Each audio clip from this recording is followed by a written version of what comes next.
doing before the shadows still see the sunshine bright. The warmth is all around me, keep me warm. Keep me warm. I say the power of all night Of my life. keeps me warm, warm. It keeps me Say the warm. power of all night keeps me warm. Warm, warm,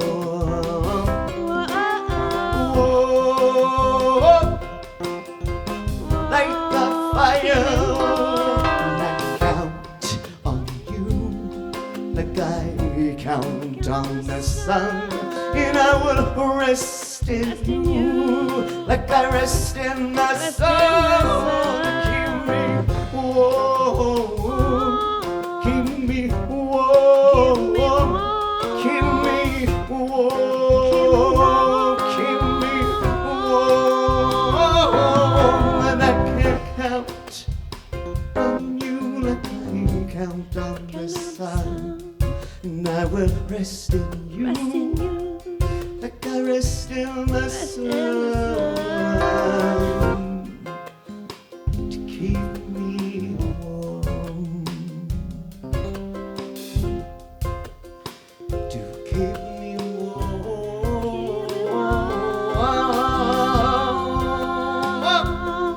like the fire. Keep me warm. Keep me warm.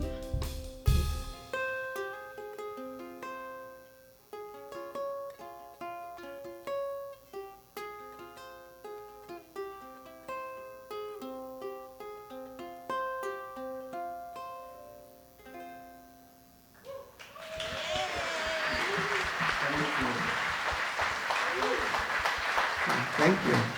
Kopo Magic. Well, good morning on you. One of my favorite subjects this month, imagination, because of the potential hidden in imagination, that when one chooses to actualize, to operationalize, everything can change.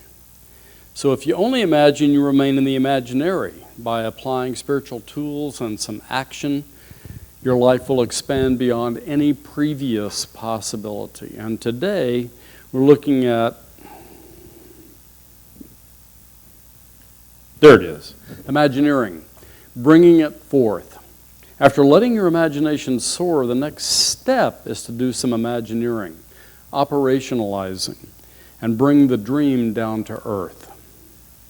I think bringing our dreams to the world of form is really what this teaching is all about. It's the purpose of this philosophy. And when we choose to prove the principles of this philosophy, our dreams show up here in the world of form. They don't remain in the ethers. Alcoa Aluminum in Time magazine, and an advertisement that they put in Time magazine in 1942. Imagineering is letting your imagination soar and then engineering it down to earth. It became popularized in the 40s with Alcoa, and to describe that blending of using imagination and engineering itself. And later it was adopted, 10 years later, in 1952, by Walt Disney to describe the skill set embodied by the employees of WDI, Walt Disney Imagineers. There we go, Walt Disney Imagineers. And they used that technology, the skill sets that he brought together in that particular company that built Disneyland. So everything that's shown up in the world of form with Disney Industries has come out of this concept, and the multitude of departments, everything from graphic designers to set builders, etc., they all serve as Imagineers in that process. So that's what we're going to focus on today. But a short story.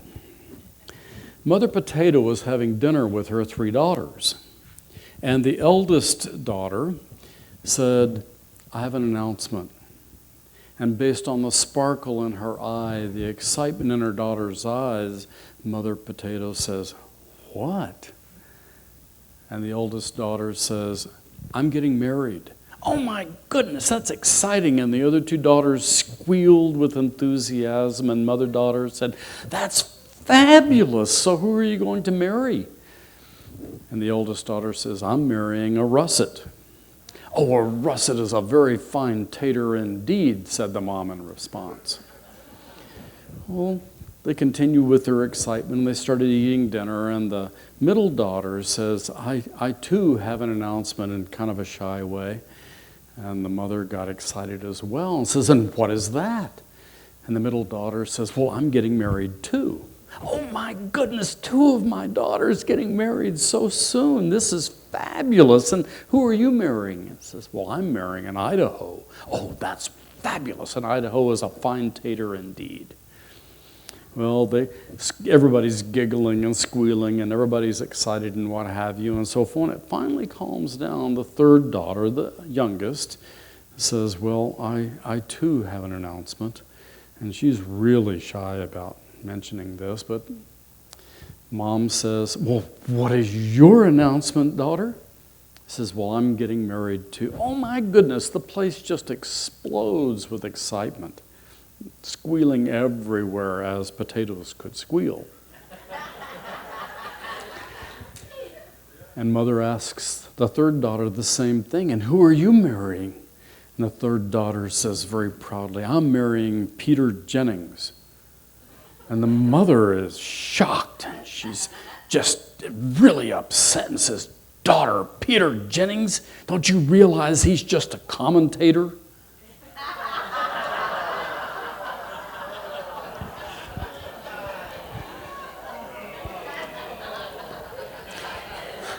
It really hurts, doesn't it?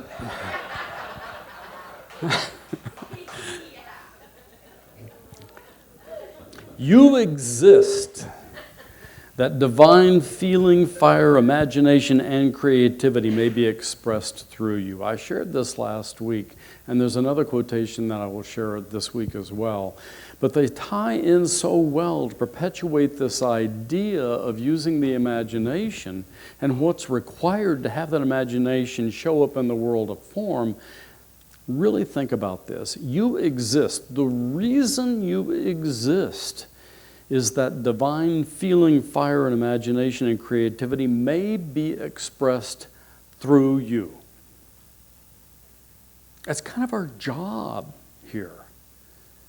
And have you ever thwarted that creativity, that imagination? Have you ever stopped it cold?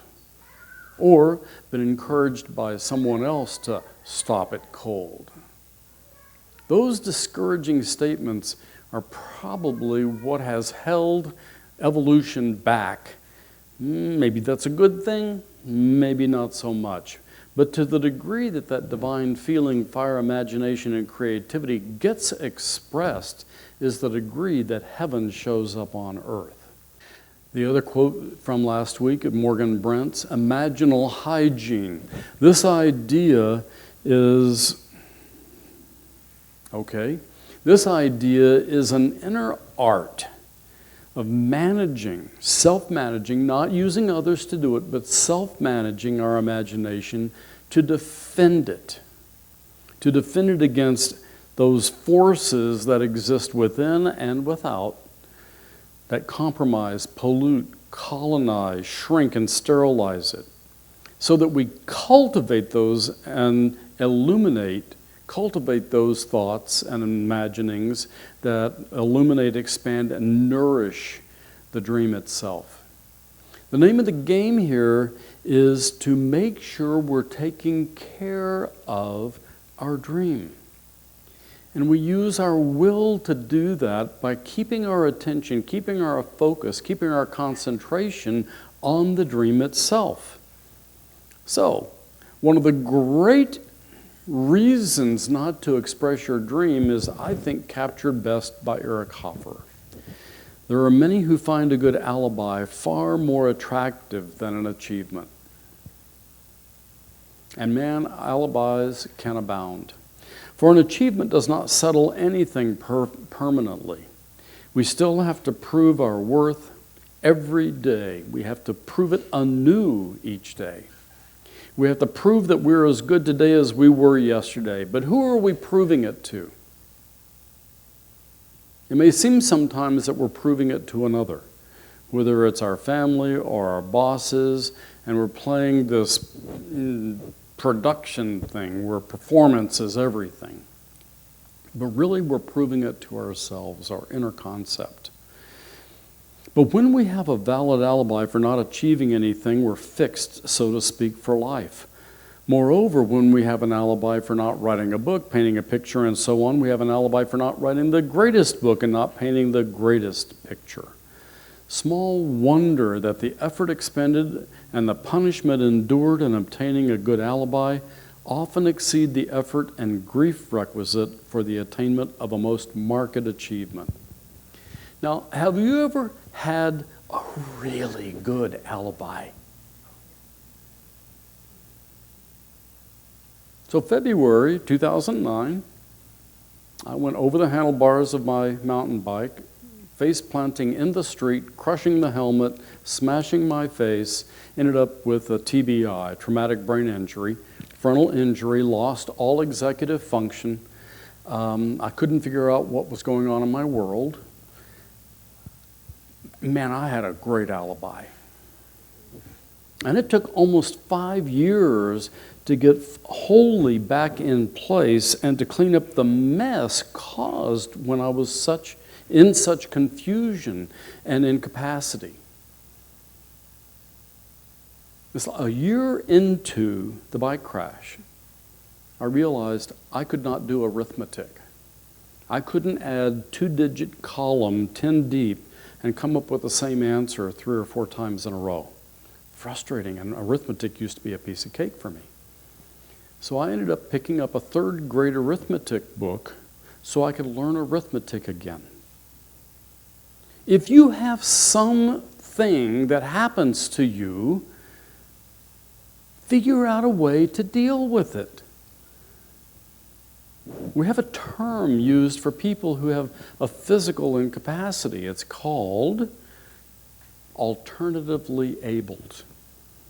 I really like that image. It used to be called handicapped, but alternatively abled speaks to finding a way, using imagination, Imagineering it into production so that we can end up doing more than we could do before we came up with this idea and produced it. That's what Imagineering is all about. Finding a way through it, not leaning on, depending upon the alibi to excuse us from moving forward. You exist that divine feeling, fire, imagination, and creativity may be expressed through you. So I want you to think about that. Think about that divine feeling, fire, imagination within you, this most incredible thing. It's like Kopo mentioned that he started learning music on a piano, and then expanded to the harp, and then to the ukulele. Doesn't that take a little bit of imagining work? He had to use his imagination and then practice and learn the skill of each of the successive instruments. So are you working on some project right now? Or are you coasting? Now, people, be very clear. There is no judgment in coasting. It's a good thing. Coasting is when we're getting ready for the next project, getting ready for that next ping that wants to go off through us. Because it's the office of the imagination to set this vision, to set the vision of the project, of the next thing to do. And the will holds it in place. Now, this is something else that I want to be very clear about. Will, as we use it here, is not willfulness. It's not white-knuckling something. It's about keeping our attention on the end result. It's about keeping our attention on the goal, keeping our attention on the dream. And the will is this gift we've been given to be able to concentrate on a particular thing. This is the value of meditation, one of the great spiritual practices, and I think probably the most important one. Because it convinces the mind that we're in charge of it. Has your mind ever run rampant with you? The classic term monkey mind was a dear friend of mine. It monkeyed around with me big time. And when I started meditating, it took a while for the monkey to quieten and just go off in a corner and eat its bananas. Because the fact of the matter is, it's still there. And sometimes, if I'm not paying attention, if I'm not keeping my attention on my desire, it shows up to remind me that it's still there. And I can use my imagination with my monkey just as well as I can use my imagination when I'm in that creative space.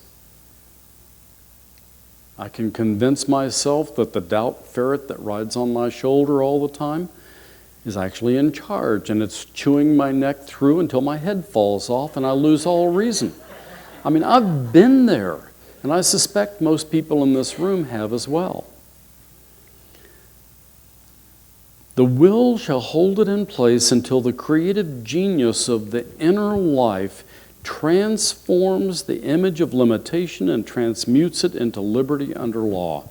So what the will does is it keeps focusing on the desired outcome. And as it focuses on the desired outcome, that desired outcome and the images and the ideas and the imagination around it slip down into the subjective mind. Will is not creative. It's the subjective mind that creates the outcome. Will holds attention on the desire. So these are two very different things. Imagination sets the course, will holds attention on that course, and the subjective, as we continue to focus upon the desire, the subjective produces it in our lives.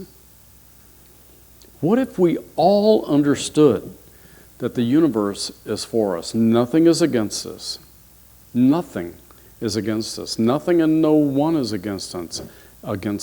All of the universe is for us, for our awakening, for our growth, for our evolution. We're designed that way. And what if we all understood that we are sufficient?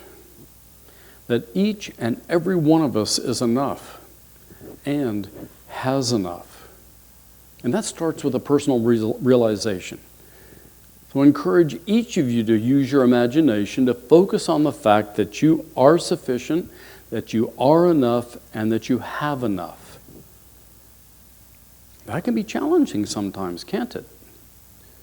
And that's worth the price of admission. Because when we realize that individually, collectively, it's a piece of cake. So what if we all choose? I'm talking about each of us. All of us choose to imagine this state of consciousness, a state of awareness that recognizes that enoughness. And then apply our wills to hold it in place and subsequently live out this realization. This is the challenge that I give you today, to hold that state, the feeling of that state. And let's live together, living out that realization. Bless you.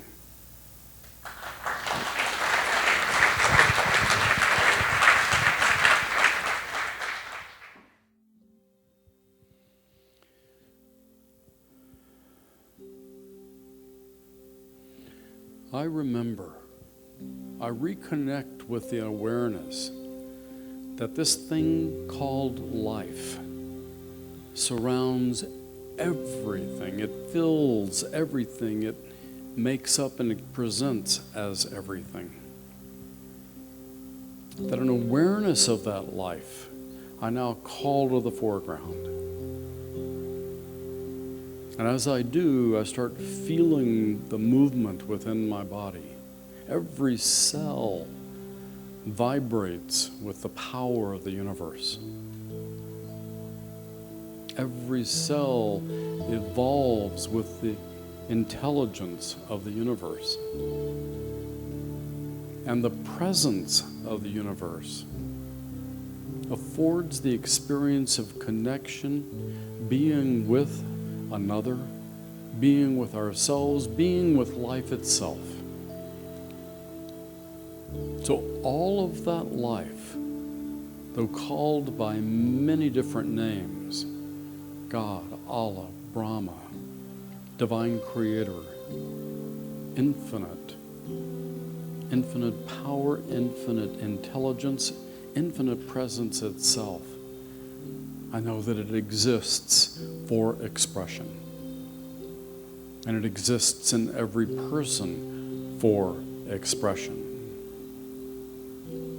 And so with deep gratitude, going into this time of healing prayer, I know that each who speaks the desire starts experiencing its revelation.